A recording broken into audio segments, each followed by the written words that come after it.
Ავარი კითხვა როგორ მოხდება საქალაქო სასამართლოს გადაწყვეტილების აღსრულება და სად და როგორ დაადებენ ხელბორკილებს ნიკა გვარამიას რუსთავის მე-12 დაწესებულებას რამდენიმე საათში ეყოლება პოლიტიკური პატიმარი აუცილებლად უნდა აღინიშნოს ის ფაქტი რომ ნიკა გვარამია არ არის ერთადერთი ვისაც ხელბორკილები დაადეს კოალიცია ცვლილებისთვის ლიდერებიდან რუსთავის დაწესებულებაში გვარამიას ნიკამელია და ზურა ჯაფარიძე ელოდებიან პატიმრებენ სადაო პარლამენტში საგამოძიებო კომისიაზე გამოუცხადებლობის გამო თეოწულუკიანმა დაიბარა ნიკა გვარამია ის არ მივიდა შემდეგ გირაო დააკისრეს გირაო არ გადაიხადა და სავარაუდოდ ცოტა ხანში მოხდება მისთვის აკვეთი ღონისძიების შეცვლა და ნიკა გვარამიას ხელბორკ ეს მეოთხე პატიმრობა იქნება ნიკა გვარამიასთვის კოალიცია ცვლილებისთვის ლიდერები აცხადებენ რომ ბიძინა ივანიშვილს და მის გუნდს დიდი პოლიტიკური ფასის გადახდა მოუწევს ლიდერების და იმ ნაბიჯებსაც დგამს პირველ რიგში პოლიტიკური პარტიების ლიდერების დაკავება მეორეს მხრივ სრულად პოლარიზება და საზოგადოების დაყოფა ეს იმას ნიშნავს, რომ კიდევ ერთი სიგნალი იქნება ჩვენი ევროპელი და ამერიკელი პარტნიორების, მაგრამ მათ უკვე ყველაფერი კარგად იციან და ის გამოიხატება იმ სანქციებში და იმ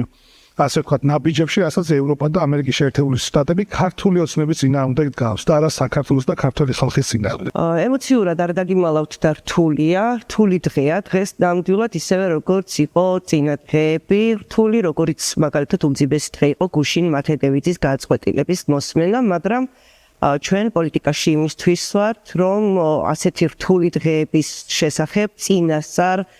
გარკვეული მსაობა გვაქვს და ზუსტად ვიცით რისთვის ვიბრძვით, ზუსტად ვიცით რომ ჩვენს თანმიმდევრობას, შეუპოვრობას, სიჯიუტეს გვაქვს შედეგი და პატიმრობას ვუყურებთ როგორც ბრძოლის გარკვეულ ეტაპს, რითაც ჩვენ კიდევ ერთხელ ვამტკიცებთ, რომ რეჟიმთან ნებისმიერი სახის თანამშრომლობა არის კატეგორიულად მიუღებელი. მნიშვნელოვანია ის, რომ გვახსოვდეს რეჟიმს თუ რამე დაამარცხებს და ცვლილებებთან დაგვაახლოვებს, ეს იქნება პრინციპულობა, თანმიმდევრულობა და არ თანამშრომლობა ყველა დონეზე. ეს არის მნიშვნელოვანი, რაც შეეხება პოლიტიკურ პატიმრებს, ჩვენ ვხედავთ ხო გუშინ მათ შორის მათედევიძესთან დაკავშირებით, მანამდე ნიკამელიასთან, მანამდე ზურა ჯაფარიძესთან და ზოგადად ყველა 50-ზე მეტ პოლიტიკურ პატიმართან დაკავშირებით. რეაქციები არის ძალიან მძიმე, მკაფიო და ნათელი, ყველა მთელი ცივილიზებული სამყარო, გარდა რუსეთისა, თანხმდება იმაზე, რომ ეს ადამიანები არიან პოლიტიკური პატიმრები და ისინი უნდა იყვნენ თავისუფლები. ეს ჩანაწერი გაჩნდა მათ შორის ცვლილების სახით მეგობარაკში და მათ შორის არის უკვე ყველა რეზოლუციაში, რომელიც მიღებულია ევროკავშირისა და დასავლური სამყაროს მიერ.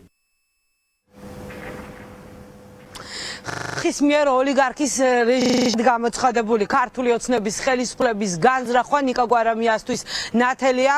ივანიშვილს და მის გუნდს არავინ არ მოსწონს, ვინც კრიტიკულ პოზიციას აფიქსირებს, ვინც ყველაფერს თავის სათქმელს ათქმევს. ნიკა გვარამია მიიღო გადაწყვეტილება, რომ დღეს არ მიდის სასამართლო პროცესზე, ამის შესაძლებლობას გუშინ ტელეპიროლის ეთერში განაცხადა, როგორც კოალიცია ცვლილებისთვის ლიდერი აცხადებს, მისი მთავარი სათქმელი რუსთავის მე-12 დაწესებულებაში შესახლებამდე არის ის, რომ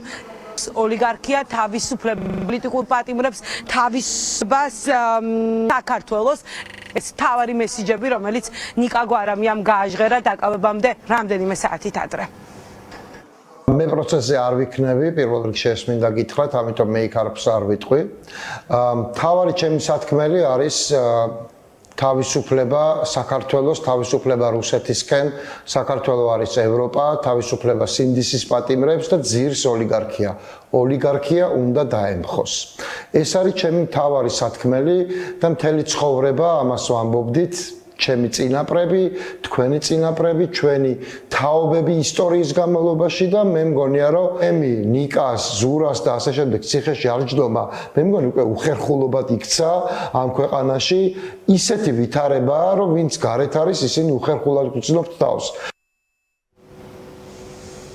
მაშასე სულ ცოტა ხანში გახდება ცნობილი როგორ მოხდება აღსრულება სასამართლოს გადაწყვეტილების სად და როგორ დაადებენ ხელბორკილებს ნიკა გვარამიას თუმცა უნდა აღინიშნოს ის ფაქტი რომ დიდი ალბათობით გვარამია ზუსტად იგივე გზას გაივლის რა გზაც ნიკამელიამ ზურა ჯაფარიძემ ირაკლი ოქრუაშვილმა გაიარეს ნიკა გვარამიას 30000 ლარიანი გირა ჰქონდა შეფარდებული სადაო პარლამენტში საგამოძიებო კომისიაზე გამოუცხადებლობის გამო და აუცილებლად უნდა აღვნიშნოთ ის ფაქტი რომ ნიკა ბელიამ იმ წუთასვე კი როცა გამოიძახა თია წულუკიანმა საგამოძიებო კომისიაზე თქვა რომ ის არაპირებდა მისთვის არალეგიტიმურ პარლამენტში მისულიყო რადგან მიაჩნია რომ ეს კომისიაც თავად არალეგიტიმური არის